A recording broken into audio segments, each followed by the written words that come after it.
Welcome, everyone. I am so excited to be adding to my Women Leader interview series. This is a series that is all about talking to fabulous women and how we support each other by talking about the journeys that we each have in our lives, personal and professional, all around joyful risk.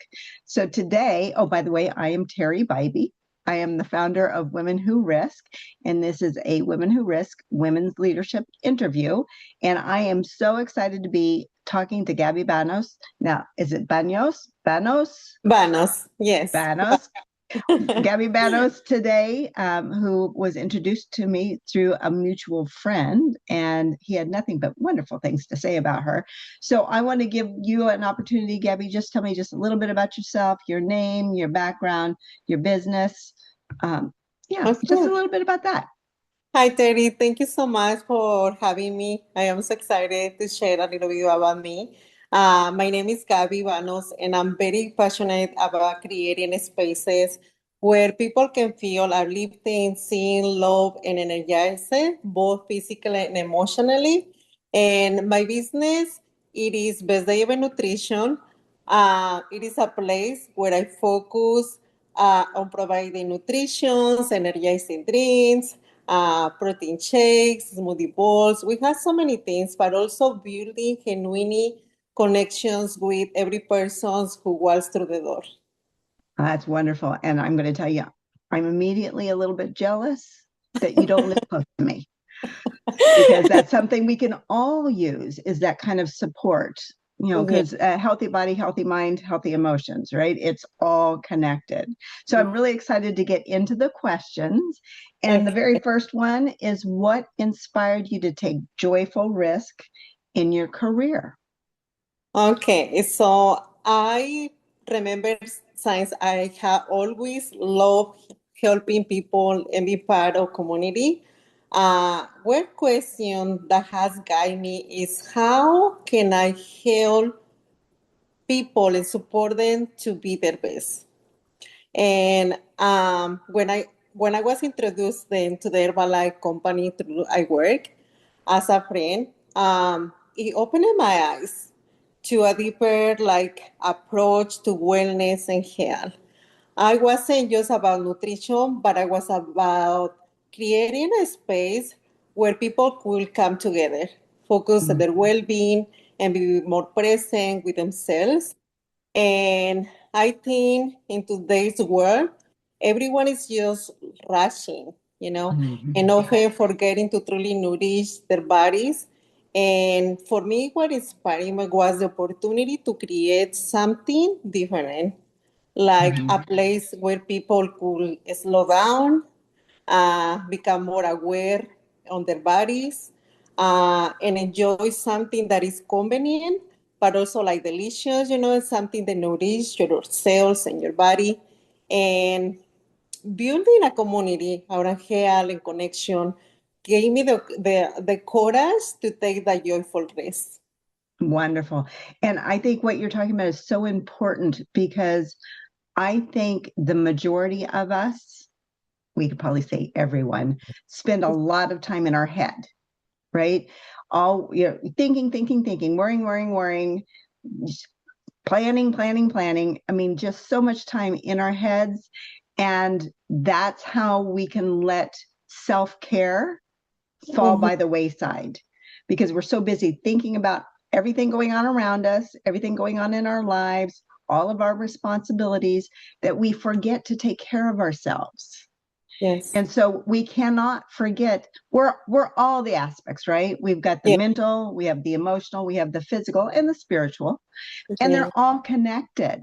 So Yeah. when we forget to take care of ourselves, which is the physical aspect, and the fact that you're talking about bringing community together, that's also emotional and spiritual connections, Mhm. right? So Yeah. you are feeding us in ways that we maybe wouldn't get on our own, because we do, as a society, spend so much time in our heads. So I think it's a beautiful mission.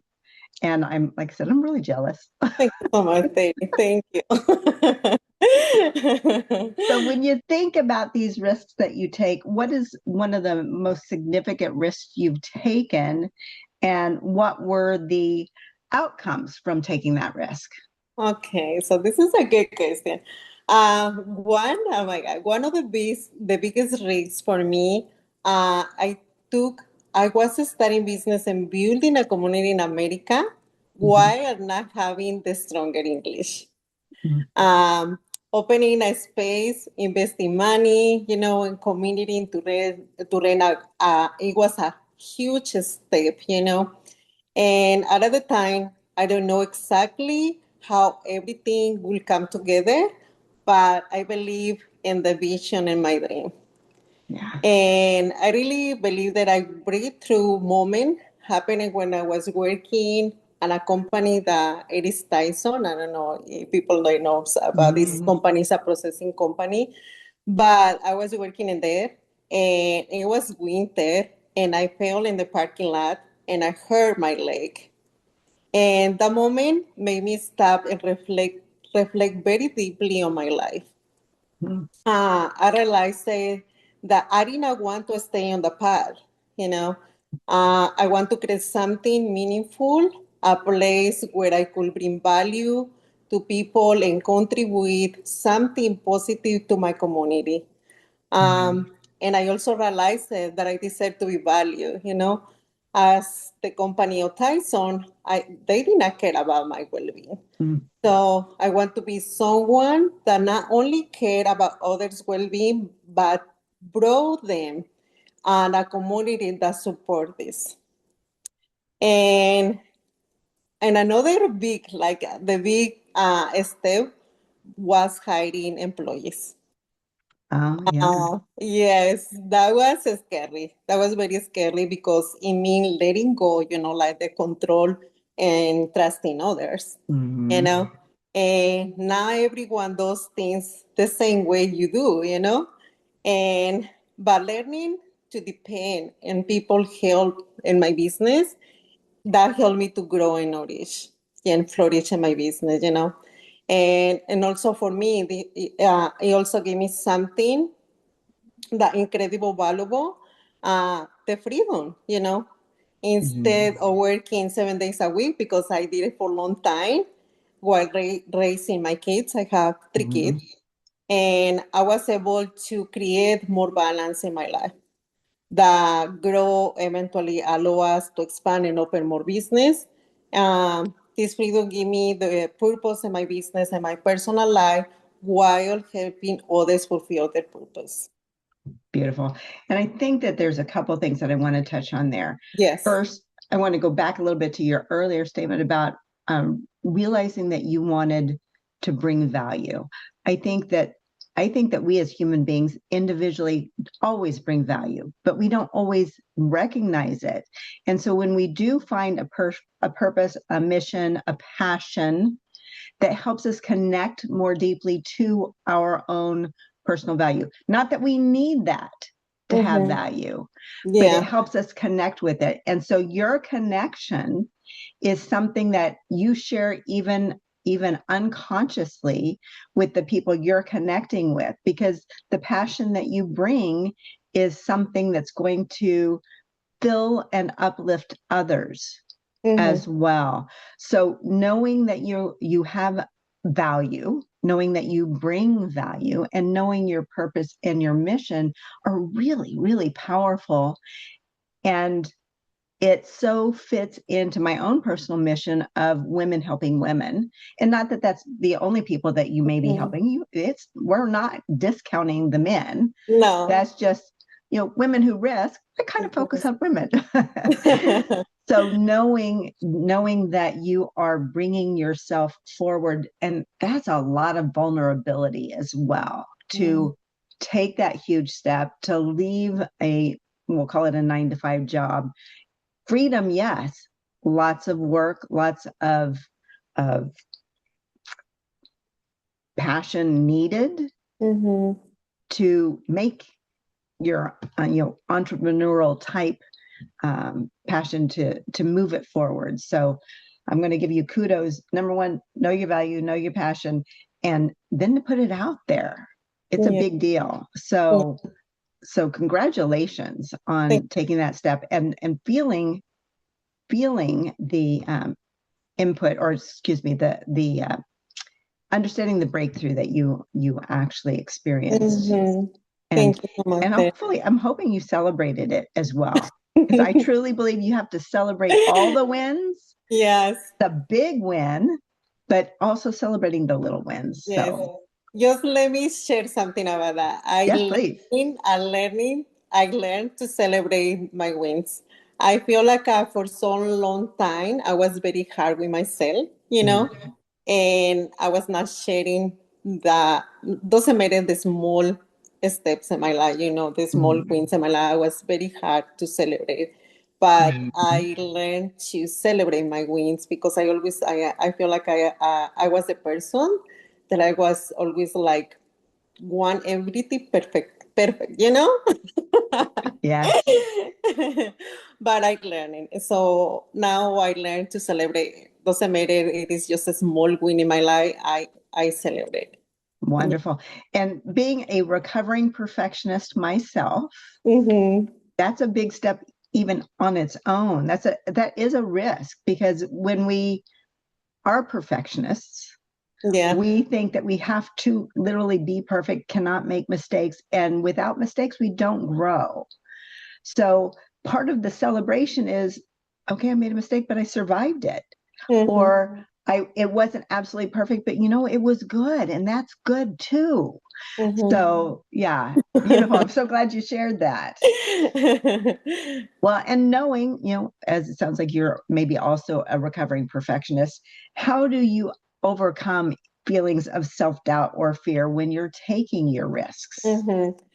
I feel like when I feel fear or doubt, show up, because it's gonna be always show up, I turn to prayer. I reconnected with my faith. I trust in God deeply. And even when things feel uncertain, overwhelming, I remind myself that I'm not walking in path alone. Right. So God is always guiding and providing and opening doors in a way that I may not yet see, And I wake up every day, and I connected with myself. I make worship, prayers, help me shift from my fear to love, from anxiety to trust. I also journal, meditated, I do breath work, which allow me to slow down and reconnect with my soul and my body. And I feel like this practice really help me hear the quiet moments, the steady voice within, and the ones that reminds me of my purpose and my strength and my resilience. And I'm not gonna lie, sometimes fear is still there. Right. I always say lingering in the edges, but I have learned that acknowledging it doesn't waken me. It made me more consciousness, more intentional, and ultimately more braver.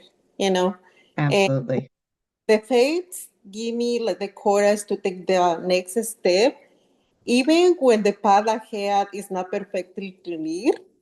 It reminds me that every risk I take is an opportunity for growth, and that I always supported and in the uncertainty.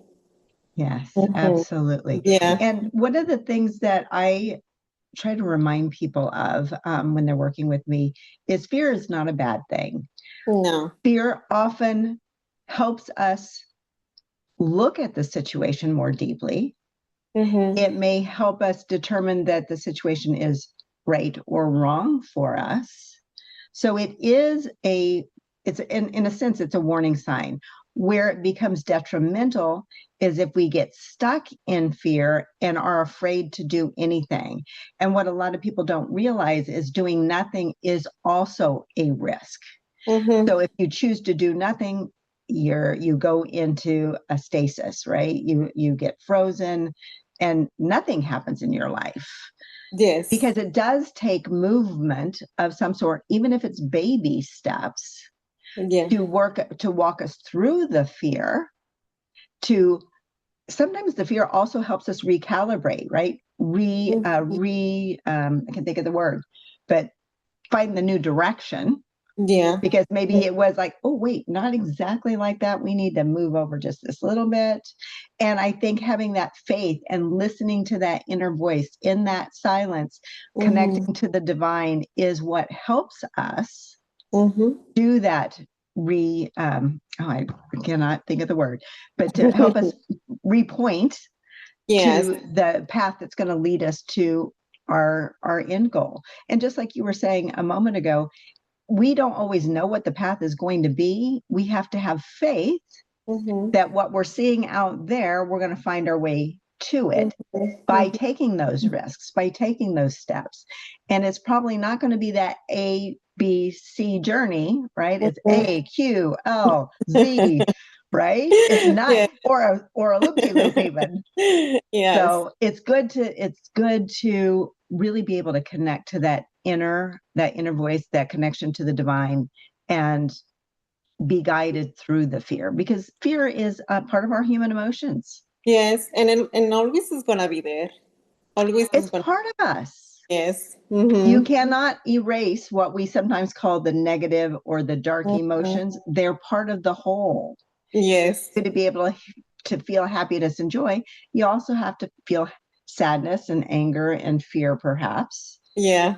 Just want to, I read something recently that talked about, if there's a bad situation, something's happening in your life you're not super happy about, it's not about ignoring it. You have to be aware of the situation, conscious of it. And for myself personally, and this is part of what I read, and I thought I really connected to it, but I choose to have a positive outlook. I choose to believe I'm going to get through it. I choose to believe that on the other side is going to be something better. And I think the part of that is our connection to the divine that helps us hold that faith. Yes, exactly. Yes, so, beautiful. Absolutely. Absolutely loving what you're having to share with us. So knowing that, especially when you've got a business of your own, and especially if you have hired employees and such, there's a lot going on. So how do you balance risk taking with your responsibilities and your personal life? My personal life, I had learned that. But I feel like one of the most important things I had learned is just to fill my cup. To fill my cup every morning. That's I always say, I spend 1 or 2 hours with myself, connected with my body, my soul, with God. That time really helps me to nourish my body, my soul through prayer and break work and a quiet reflection. I think that helps me a lot to be in alignment with myself. And I am the person that when I am in my business, I fully present in my business. I focus on serving the people there and thinking ways to better support the community. And when I am at home, I focus and present with my kids, in my personal life. And in the past, yes, I used to mix work with with my personal life too much, that I created a lot of overwhelming in my life. I realized that balance comes from being intentional and present in each space. And when you feel grounded in alignment with yourself, everything flows with more ease. Absolutely. Absolutely. And one of the things that I like to share and remind myself of is that I'm going to generalize first. Women have been taught to give and give and give, to worry about everyone else, to serve everyone else. And you give and give and give, and you, just like you're talking about, you empty the well. And people that are in this position think that they can get through it and just keep giving and keep giving. But that's when you get to burnout. That's when you get to overwhelm. That's when you get to depression. That's leaves the well dry. And something that I figured out, and it sounds like you do personally on a day-to-day basis, is you've got to fill the well. Fill the well, not only fill the well, but fill the well to overflowing. Because when we give of ourselves from that place of overflowing self-care, filling the well, then you're giving it a really high vibration. You're giving excellence from the energy you're sharing, rather than from a depleted place when you've given so much of yourself, you haven't filled your own well. Yes. So it is important to have people like yourselves in our lives that help us physically, that gives us space to connect emotionally and spiritually, because those things help us fill our own wells. But we have to do our own work, just like you're talking about, spending that time with yourself, connecting to your body, connecting to your soul to fill the well. We can't count on everybody out there doing it for us. We got to start right here. Yes. But the fact that you do that, start right here, and then give from this place of excellence because you've filled your well. So you're giving from this higher place rather than a place of depletion, means that the people that you are supporting and creating that community for are receiving just beautiful, beautiful energy. And that's going to help them reflect back to you by filling their own wells. Thank you, Teri. Yes, I also feel like it is so important because I feel like when you are very in alignment with yourself, you know, in frequency, it is more easy to attract the things that you want in your life, you Absolutely. know, because you are in a high frequency. So it's very, very important to really connect with ourselves and take time for us, you know, first. Then we can go out and serve our community, you know, or people that we love. Right. Yes. And when I talk about joyful risk, I am talking about being intentional. I'm talking about being in alignment. And it doesn't mean the risks that we take may not be scary. They could be. Yes. But as you're saying, if you're in alignment, if you are intentional, if it's purposeful risk, then that is going to create more ease in your life, even though it might be kind of a difficult step in the moment. Yeah. It's going to flow with more ease and grace. Mm-hmm. So beautiful, beautiful. What do you think women of the world really need to hear right now about taking joyful, purposeful risk? Okay, so I feel the women need to trust themselves, you know, trust the heart, and trust in God.